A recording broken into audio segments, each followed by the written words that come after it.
অতিরিক্ত স্বাধীনতা পেলে আমরা মানুষ যে কতটা নিচে নামতে পারি তার উদাহরণ কিন্তু লায়লা মামুন। হ্যাঁ, কেন বললাম? কোন একটা যুগে বসবাস করতেছি একবার চিন্তা করে দেখেন। অতিরিক্ত স্বাধীনতার জন্যই তো এই অবস্থা আমাদের, তাই না?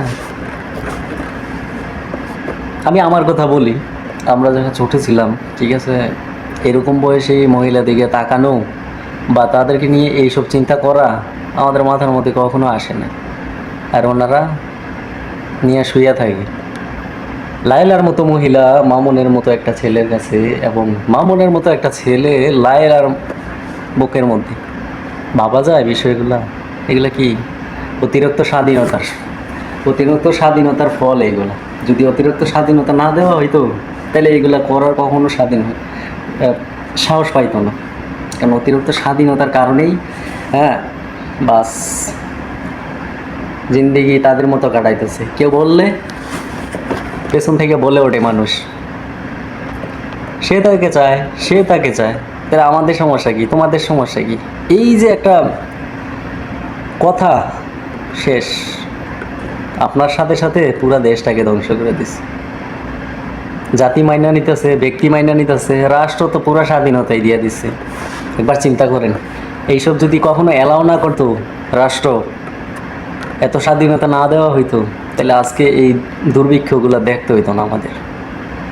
কিন্তু আজকে রাষ্ট্র, ব্যক্তি, জাতি মাইনা নিতেছে এবং স্বাধীনতা ধীরে ধীরে বাড়াইতেছে, যার কারণে লায়লা মামুন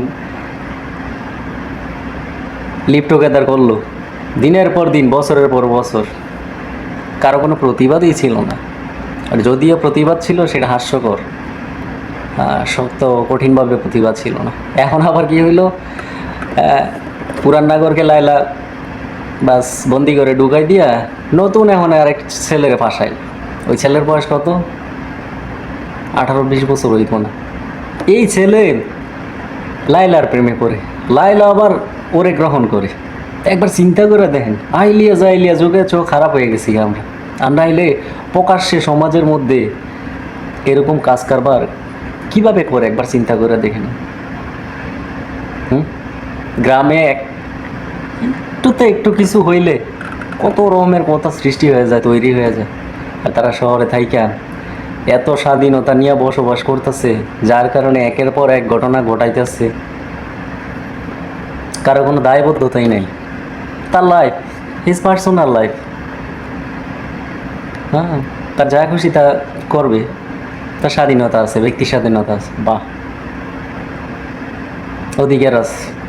আগে তো শুনছিলাম যে অন্ন, বস্ত্র, খাদ্য, বাসস্থান, শিক্ষা, চিকিৎসা, 5টাই ছিল অধিকার। এমন এগুলো অধিকারের মধ্যে পড়ে গেছে।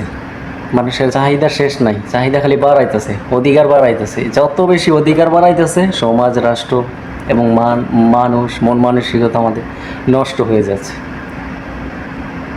এই লায়লার দেখা দেখি আপনি কি মনে করেন না আরও 10টা 20টা এরকম ঘটনা তৈরি হবে? এই লায়লাকে কে দমাবে? দমাতে পারবে না। কারণ হলে তার রাষ্ট্র স্বাধীনতা দিছে, এই জাতি স্বাধীনতা দিছে, মাইনা নিতেছে সব কিছু। মাইনা নেওয়ার অর্থই তো স্বাধীনতা, তাই না? যদি মাইনা না নিত তাহলে এগুলা করার মতো কখনো সাহস পাইত না। ঠিক আছে, বাহ। বেলা শেষে লায়লা আর মামুনরা বালা থাক।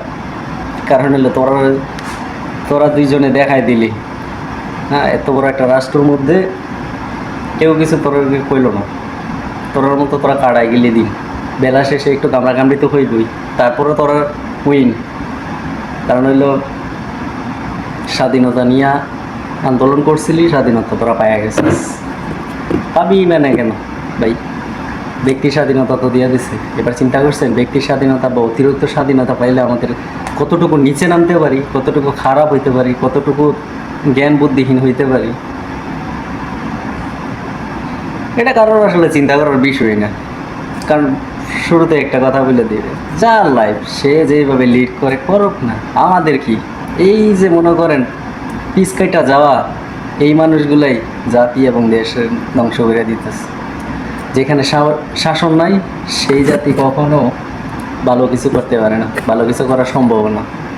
কারণ সে ভুল করলেও সেটা শুধরাইতে পারবে না, কারণ এই ভুলটা কে ধরাই দিবে তাকে? এই ভুলটা তাকে কে ধরাই দিবে? ধরাই দিতে গেলে উল্টা সে আর অপমানিত, লাঞ্ছিত হবে। এই বয়ে অনেকে ভুলটাও ধরাই দিতে চায় না। বাস, শেষ আমরা। লাইলা মামুন, তারপরে নেক্সট জেনারেশন, বাস খালাস বাদে।